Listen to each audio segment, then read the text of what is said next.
नमस्कार, मैं हूं आपके साथ मयंक। आज 30 तारीख है और मैं सीधा मुद्दे पर आना चाहता हूं। बीती रात एक बार फिर ईरान के केशम आइलैंड पर ड्रोन्स के जरिए हमले की कोशिश की गई और ईरान ने अपने डिफेंस सिस्टम से अमेरिका के कई ड्रोन्स को मार गिराया है।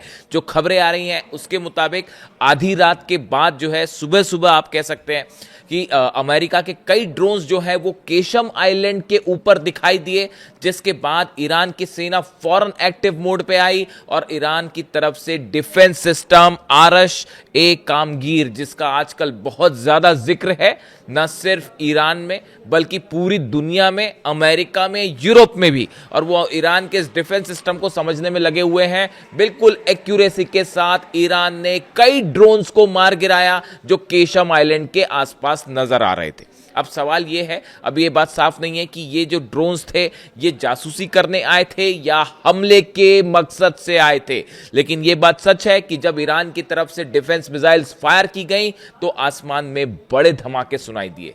इससे यह भी अंदेशा है कि इसमें वॉरहेड्स हो सकते हैं इन ड्रोन्स में और इससे हमले की भी कोशिश की जाने वाली थी, लेकिन ईरान के डिफेंस सिस्टम ने सारे ड्रोन्स को उड़ा दिया है।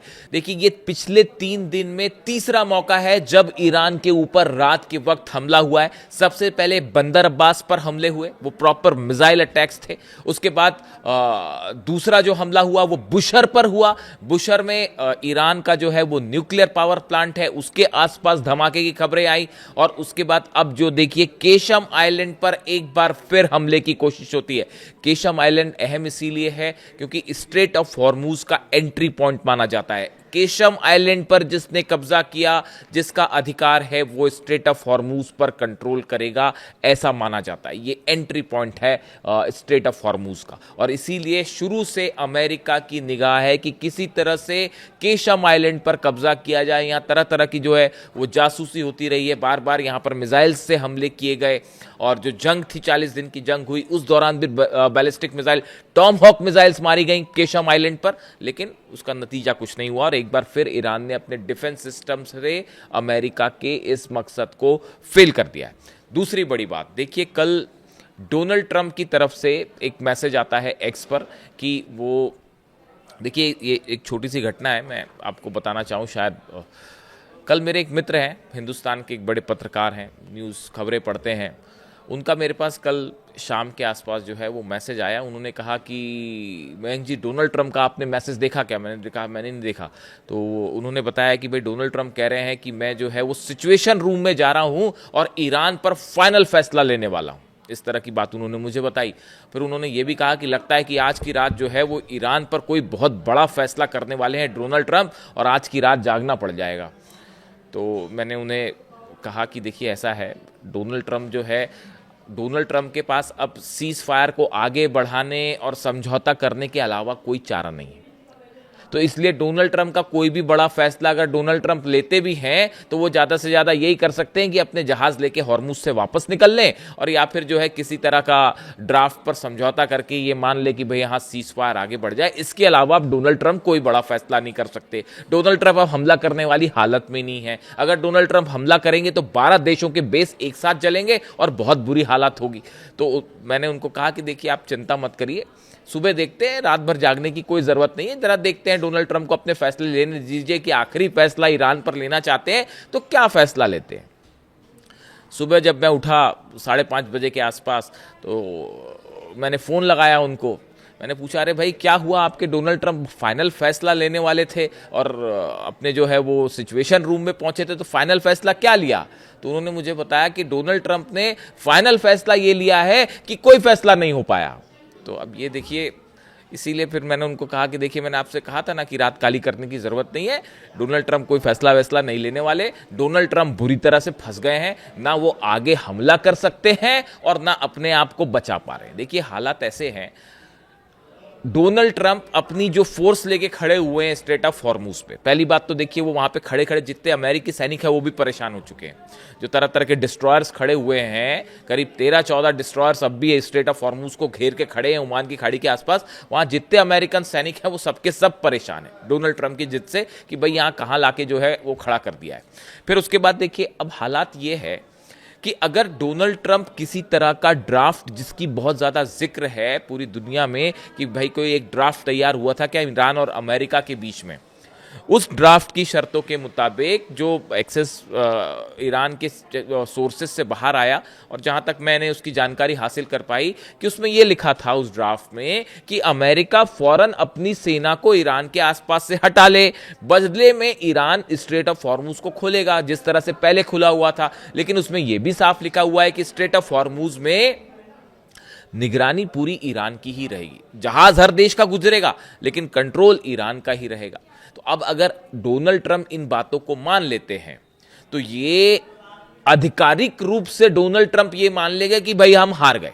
देखिए, अमेरिका की हार हो चुकी है, डोनाल्ड ट्रंप की हार हो चुकी है, इसमें कोई दो मत नहीं है। पूरी दुनिया इस बात को समझ गई है कि 40 दिन में जो है आपका ये हाल हो गया है। हमला कर रहे, अगर आप जहाज लेके खड़े हैं, अगर आप में हिम्मत है तो अमेरिका अब तक हमला कर देता। 2 मिनट नहीं लगाया उसने वेनेजुएला पर हमला करने में, तो ईरान पर भी हमला कर देता। लेकिन उसका ट्रेलर जो दिखा आपने, अगर हमला करेंगे तो अंजाम क्या होगा, जिस तरह से कुवैत में अमेरिका का बेस तबाह कर दिया, खुर्रम शहर 4 मिसाइल मारी गई और सब डिफेंस सिस्टम धरे के धरे रह गए, तो इस बार तो पिछली बार से ज्यादा बुरा हमला होगा और 12 देशों में फिर भयंकर तबाही मचेगी। और इस बार जो नई लिस्ट है, मैं कल एक नई लिस्ट देख रहा था कि ईरान के निशाने पर अब सऊदी में क्या होगा, यूएई पे कौन से निशाने हैं और जॉर्डन में क्या है, बहरीन में क्या है, मैं वो लिस्ट देख रहा था। एक एक बूंद पानी को तरस जाएगा अरब, अगर अमेरिका ने हमला किया तो। और अरब देश इस बात को अच्छी तरह से समझ रहे हैं, इसलिए डोनाल्ड ट्रंप के अब्राहम एकॉर्ड को पूरे अरब देशों ने सिरे से नकार दिया है। डोनाल्ड ट्रंप ये कोशिश कर रहे हैं, वो ईरान की डील को अब्राहम एकॉर्ड से जोड़ना चाहते हैं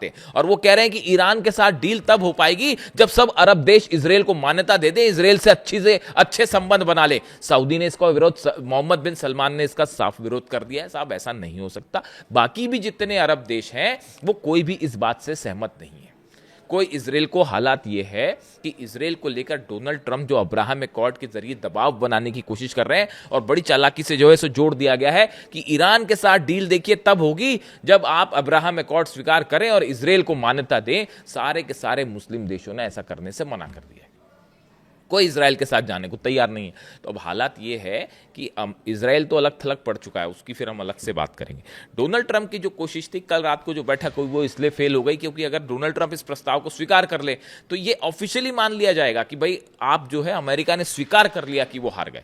नतीजा ये होगा कि मिड टर्म पोल वो तो वैसे ही हारना तय है, आप लिखवा लीजिए, डोनाल्ड ट्रंप मिड टर्म पोल हारने जा रहे हैं और उसका नतीजा उस पर भी बुरा पड़ेगा। हमेशा के लिए इतिहास इस बात को मानेगा कि भाई देखिए, ईरान से लड़ने गए थे, जीतने गए थे, अल्टीमेटली अपनी सेना लेकर वापस आना पड़ा और 40 जो है वो एयरक्राफ्ट जो हैं वो भी डाउन हैं, वो भी गिर चुके हैं और उसके बाद जो है ना अरब की रक्षा कर पाए, थाट खत्म है, पेट्रियाट खत्म है, टॉमहॉक मिसाइल्स की कमी हो रखी है और ऐसे हालात में आप गए थे वहाँ पे तुर्रम खां बन के और वापस चले आए। इस बात को स्वीकार करने, अब कैसे स्वीकार किया जाए, तो फिर कहा गया कि साहब कोई फैसला ही मत लो फिलहाल। तो जो बहुत बड़ा फैसला डोनाल्ड ट्रंप कल रात को लेना चाह रहे थे सिचुएशन रूम में, वैसा कोई फैसला हो ही नहीं पाया। इसके अलावा देखिए, एक अब्राहम अजीजी साहब जो हैं, इनका बड़ा बयान आया है। ये जो है head of Iran parliament national security and foreign policy commission जो है, इनके हेड हैं, अध्यक्ष हैं, इनकी तरफ से वो बयान आया। देखिए, मैं बार बार आपको ये बात कह रहा था कि ईरान की इस जंग में जीत हुई है और ईरान को एक बड़ी प्रेस कॉन्फ्रेंस करके इस बात को साफ करना चाहिए कि भाई जीत जिसकी होती है शर्तें वो तय करता है। मैं अपने कई वीडियोस में ये बात बोल चुका हूँ और देखिए, कल पहली बार जो है ईरान के एक बड़े अधिकारी की तरफ से इब्राहिम अजीजी साहब जो हैं, Iran parliament national security and foreign policy commission and law maker Ibrahim अजीजी said on Wednesday Iran will not be pushed back by it's red lines including uranium enrichment rights, possession of enriched uranium, control over the straight of Hormuz and the lifting of sanctions. इन्होंने कहा कि हम जो है किसी भी अपनी red line से पीछे नहीं हटेंगे। लेकिन जिस बात का मैं जिक्र कर रहा हूं, सबसे इंटरेस्टिंग बात उन्होंने कही कि इस जंग में जीत ईरान की हुई है और जो पक्ष जीतता है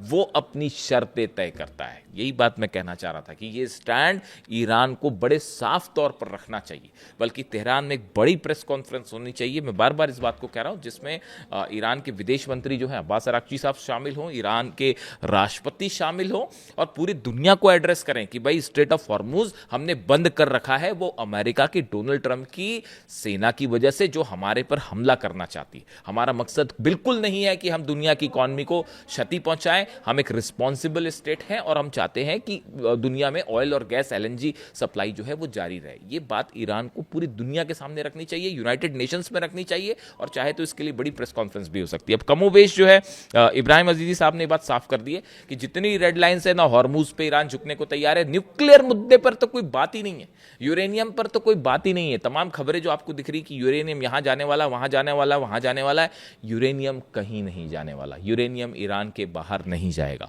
दूसरी चीज, अगर समझौता होता भी है, किसी तरह का कोई एग्रीमेंट होता भी है, तो अब आप ये मान के चलिए कि उसमें ईरान का अपर हैंड होगा। अब डोनाल्ड ट्रंप बार्गेनिंग पोजीशन में है ही नहीं। अगर आप समझते हो जरा भी इंटरनेशनल रिलेशंस को, डिप्लोमेसी को, तो अब डोनाल्ड ट्रंप के पास बार्गेनिंग सिचुएशन है ही नहीं। चीन बहुत एग्रेसिव मूड में है, और उससे भी ज्यादा एग्रेसिव मूड में है रशिया।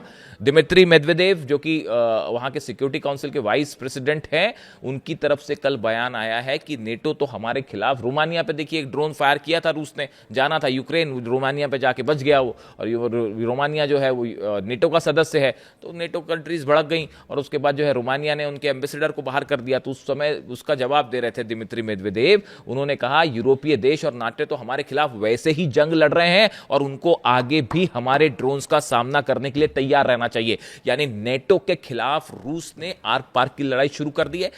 बातचीत के जरिए वाला जो पूरा मामला है, उसमें चाइना पूरी तरह से ईरान के साथ खड़ा है, और डोनाल्ड ट्रंप अपने घर में चेकमेट होने जा रहे हैं। नवंबर का चुनाव डोनाल्ड ट्रंप हारने वाले हैं। डील करते हैं तो मुश्किल, और जंग करेंगे तो फिर और बुरी मार खाएंगे। उसके बाद तो पता नहीं क्या होगा। तो इसलिए जो है ये जो हालात है हॉर्मूज की, ये हॉर्मूज के ये बहुत ही बड़ी जीत ईरान की दोनों स्तर पर हो गई है। बार बार मैं ये कह रहा हूं, ना सिर्फ वॉर के फ्रंट पे बल्कि डिप्लोमेसी के भी स्टैंड पे। अब देखना यह है कि कल की रात तो कुछ फैसला कर नहीं पाए डोनाल्ड ट्रंप। असल में डोनाल्ड ट्रंप के हाथ में है ही नहीं कुछ फैसला करना। अमेरिका के पास, डोनाल्ड ट्रंप के पास सिर्फ एक चारा है, ईरान की शर्तों को माने और समझदारी से अपने जहाज लेके यहां से निकल लें, वरना पूरा इकोनॉमिक क्राइसिस तो खड़ा ही है। जो वर्ल्ड कप होने वाला है, वो भी अगर जंग छिड़ गई तो वो वर्ल्ड कप भी मुश्किल में पड़ जाएगा, और हो जाएगा कि भाई अमेरिका में वर्ल्ड कप है और आपने जो है खुद आपकी पॉलिसीज के कारण वर्ल्ड कप जो है वो खटाई में पड़ गया। यानी हर तरफ से घिरे हुए, असल में ईरान नहीं घिरा हुआ है, ईरान तो जहाज लेके खड़े हैं, अमेरिका घिर गए हैं खुद डोनाल्ड ट्रंप। और ना सिर्फ ईरान के आसपास बल्कि अपने घर में भी।